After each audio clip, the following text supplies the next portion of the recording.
Estamos con la ministra de Trabajo, Ivonne Núñez, que recuerdo que la última vez que la entrevistamos aquí en Radio Fuego, al menos en mi caso, fue la última consulta popular del presidente Daniel Noboa y tuvimos justamente una charla sobre el tema, sobre la mala noticia, porque yo estoy de acuerdo con el trabajo por horas, sobre la mala noticia que haya perdido el trabajo por horas en ese entonces. Ahora nuevamente el trabajo por horas solamente para el sector de turismo se vuelve a proponer en la consulta popular, que sería el 14 de diciembre, y por supuesto también con ella vamos a charlar sobre la marcha de ayer. Ministra, gracias por estar con nosotros, bienvenida. ¿Nos escucha bien? Sí, muy buenos días, muchísimas gracias por esta cordial invitación y quiero decirle que sí, que me acordaba que usted me hizo la entrevista al siguiente día de los resultados de la consulta efectuada el año pasado, en el 2024, acerca, entre las preguntas, pues del trabajo por horas. Así es, ministra. Muchísimas gracias. Bueno, quisiera preguntarle de entrada, antes de ir al tema del trabajo por horas, cuéntenos sobre la marcha ayer. Según el gobierno, ¿cuánta gente estuvo involucrada? ¿Hubo polémica por el tema de la publicación del cartel de los 9 jueces y de los nombres? Coméntenos un poco cómo fue la jornada de ayer en Quito. Bueno, lo que resaltan los medios de comunicación, tanto nacional como internacional. Yo le puedo hacer mi análisis muy personal y considero, y lo voy a considerar siempre, que expresar en voz alta criterios e ideas nunca está de más. De hecho, nosotros vivimos una democracia plena y una democracia representativa, y aquello permite, así establece también la Constitución de la República, expresarse y organizarse en el Estado ecuatoriano. De tal manera que la marcha efectuada el día de ayer es una marcha legal, es una marcha que está dentro del régimen constitucional de derechos, y lo que ha hecho el señor presidente como líder del recambio generacional de políticos, es decir, en voz alta, que no está de acuerdo con las decisiones asumidas por la Corte Constitucional, porque a criterio del señor presidente no van de la mano con la política que mantiene el Estado ecuatoriano, liderada por el presidente Daniel Noboa Sin, con la concurrencia de las fuerzas del orden, esto es, Fuerzas Armadas y Policía Nacional, en contra del crimen organizado y el crimen transnacional. Ministra, soy Jeremy Uja, le quería hacer la consulta. En cambio, usted menciona que esta marcha, que está en todo el derecho del presidente, como cualquier ciudadano normal, de realizar, pero se realizaría en este caso porque se considera que la Corte está tomando decisiones en contra de lo que es mejor para los ecuatorianos. Y yo le quisiera preguntar en ese sentido, si es que no considera que la Corte está tomando decisiones en función de la Constitución y que tal vez el problema no es la Corte Constitucional, sino la propia Constitución, que habría que reformar en lugar de, digamos, que echarle la culpa como tal a los jueces que están tomando decisiones técnicas, al fin y al cabo, en función de una Constitución que puede ser la equivocada, quizá. Yo le voy a dar una lectura personal que tengo acerca de la existencia de la Alta Corte Constitucional, como se denomina ahora. Esta Corte ha tenido vidas cortas, nació por allá por los años 40 con una denominación diferente como Tribunal Constitucional. Por los años 70, la ex Corte Suprema tenía una sala especializada denominada Sala Constitucional, como existen en algunas Cortes Supremas del mundo, en el caso específico de México. Y la vigencia de esta Corte ha pasado por fases muy diferentes, que a veces la ciudadanía evidentemente no la recuerda, pero los que tenemos buena memoria y somos estudiosos de la vida de la Corte Constitucional lo vamos a recordar. Yo le puedo decir, por ejemplo, que en la época de la presidencia del coronel Lucio Gutiérrez se cesó al Tribunal Constitucional, como se llamaba en ese entonces, justamente por el cambio de jueces de acuerdo a lo que decía la Constitución de esa época, que manifestaba de manera expresa que los jueces del Tribunal Constitucional, así como los jueces de la Corte Suprema, eran elegidos directamente por los diputados, denominados ahora asambleístas nacionales. Y le voy a dar un hecho además relevante. Uno de los jueces de ese Tribunal Constitucional que fue cesado fue el doctor Enrique Herrería Bonet, quien en este último periodo de renovación de 3 jueces salió por este famoso sorteo que es un invento del Correato. En el año 2008, cuando se crea la Corte Constitucional con esta nueva denominación, en mi criterio muy personal, fue el sello jurídico del expresidente Correa para regular y conseguir a través de este máximo organismo de interpretación constitucional todo lo que a bien él tuviera. Por eso lo sella y le dice al pueblo ecuatoriano a través de la Constitución, la Corte Constitucional no es sujeta a fiscalización, no es sujeta a juicio político. Sin embargo, la Corte Constitucional del señor Correa pasó por hechos bochornosos. Les voy a decir 2 hechos. El primer hecho bochornoso, cuando se demostró cómo habían entregado un cheque por el valor de $500,000 para perjudicar, en el caso del pago de los ex trabajadores de cervecería, la decisión asumida por la Sala Especializada de lo Penal, encabezada por el juez Roberto Guevara Elizalde, que dijo que sí era posible y que sí le correspondía el pago de las utilidades a los ex trabajadores de cervecería. Si no se hubiese descubierto ese hecho bochornoso que nunca tuvo una sanción de carácter penal, los trabajadores de Cervecería Nacional no hubiesen cobrado el pago que este Ministerio del Trabajo efectuó hasta el mes anterior, hasta el mes de julio. Se han pagado $60 millones a los ex trabajadores de cervecería. Y le voy a contar otro hecho bochornoso. Una ex vicepresidenta de la Corte Constitucional fue sentenciada, la doctora Pamela Aguirre, por hechos nada sencillos, por delincuencia organizada. Entonces, evidentemente, cuando usted maneja una Corte Constitucional de la forma como fue concebida, su nacimiento es irregular. Ministra, para finalizar este tema y ya irnos al tema de la pregunta del trabajo por horas, 2 temas le quiero tocar. Primero, si se aprueba la pregunta de que existe la posibilidad de juicio político a los jueces de la Corte Constitucional, le pregunto, mañana, esta es una pregunta que ya se ha hecho muchas veces, pero quisiera saber su opinión, mañana viene otro gobierno que puede vacunar básicamente a una Corte Constitucional seria, pongámosle, o sea, que se vira la situación, digamos. Uno, ¿cuál es ese, digamos, qué importancia le dé ese riesgo? Y segundo, ciertos artículos de las leyes han sido suspendidos provisionalmente.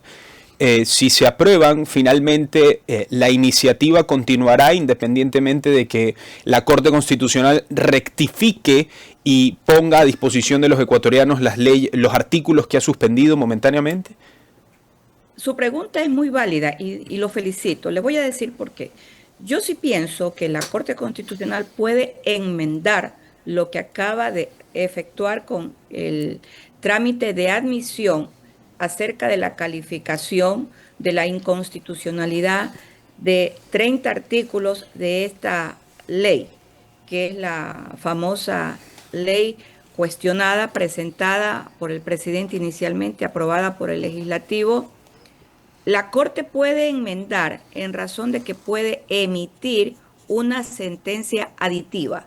Esta sentencia aditiva, que es una técnica que tiene la facultad la Corte Constitucional para efectuarla, consiste en corregir la redacción textual efectuada en su momento por los legisladores, quienes escribieron técnica y jurídicamente la norma de esta ley de integridad ciudadana. Consecuentemente, la Corte, al tener esta facultad, yo aspiro que corrija el texto de manera escrita y que emita una sentencia aditiva, como se denominan las sentencias de corrección.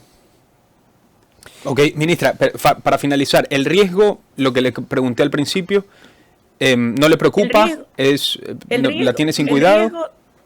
El riesgo no se daría porque es una modalidad contractual la que se va a implementar con el trabajo por horas en el sector del turismo. Y No, me nosotros refiero, en Ecuador, perdón, ministra, me refiero al riesgo de que el día de mañana venga una asamblea que no sea, pues, que no vaya acorde a los beneficios ecuatorianos, sino que sea una asamblea vacunadora de mala fe y que se dé vuelta la tortilla y que sea la Corte Constitucional la que tenga la potestad de mantener esa distancia y decir, caramba, ustedes son unos loquillos, vamos a mantener el orden constitucional y democrático aquí, pero esta Corte tendría la potestad, si se aprueba la pregunta, de hacer lo que se les da la gana, independientemente de la responsabilidad o no de la Corte Constitucional. Le pregunto, mañana ustedes no están, ¿cuál es el riesgo? bueno, los riesgos en Ecuador y en la política nacional siempre son visibles y constantes, porque nosotros no tenemos instituciones fuertes y seguras.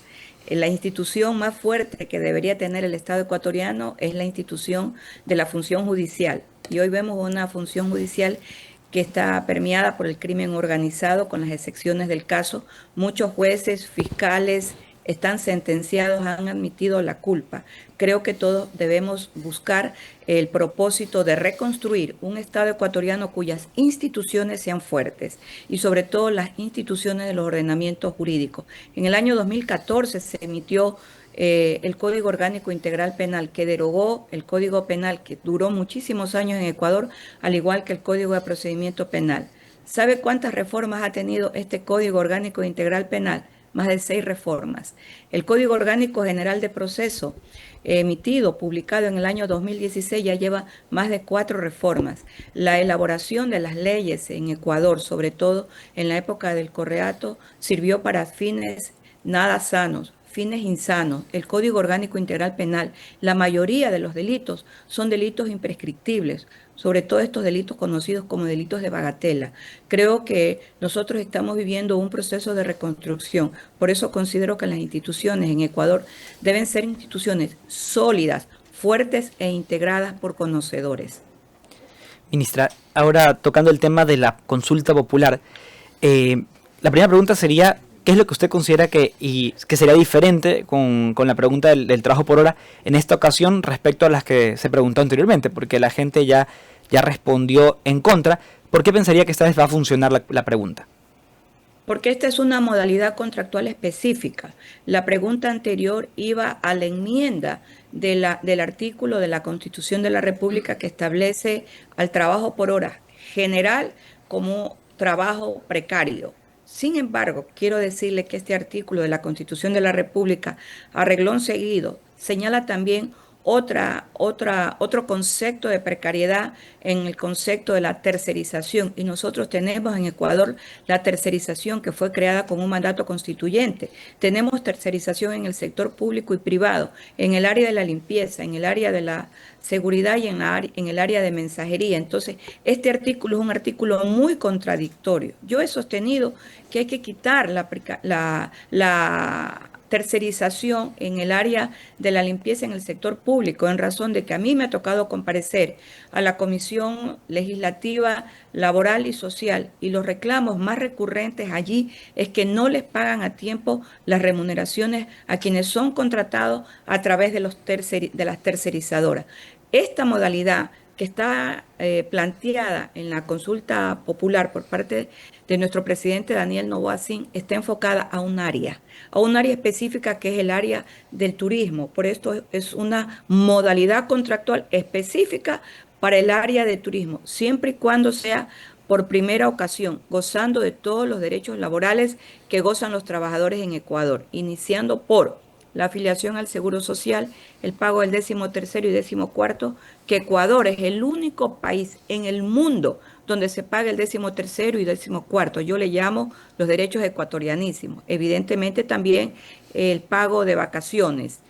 Nosotros hemos, en el análisis efectuado con el sector de las cámaras de turismo, hemos tenido una proyección aproximadamente que esto generaría 30.000 puestos de trabajo. Hay que entender que nosotros tenemos que construir en el mundo laboral el mundo de las oportunidades. Tenemos cientos, miles de egresados en el área de turismo en las universidades del Ecuador. Y el turismo en Ecuador no solamente es interno, que lo fomenta una ley que es esta ley de los feriados, pero también tenemos turismo internacional. De nada mal caería darle la oportunidad a quienes merecen trabajar, porque el trabajo es un derecho, pero también es fuente de realización.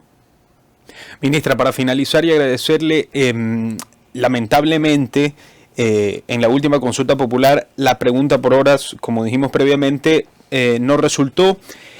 Yo creo que en estas consultas populares no solamente se tiene que optar, por supuesto es una cuestión de voluntad popular, pero también, digamos, la pregunta que le quiero hacer es cómo rectificar, venderle a la sociedad ecuatoriana la pregunta por horas, a diferencia de lo que se hizo en dicha consulta popular, cómo hacerlo más apetecible, cómo hacerlo más comprensible para ciertos sectores que tal vez lo ven como una aberración y como una locura.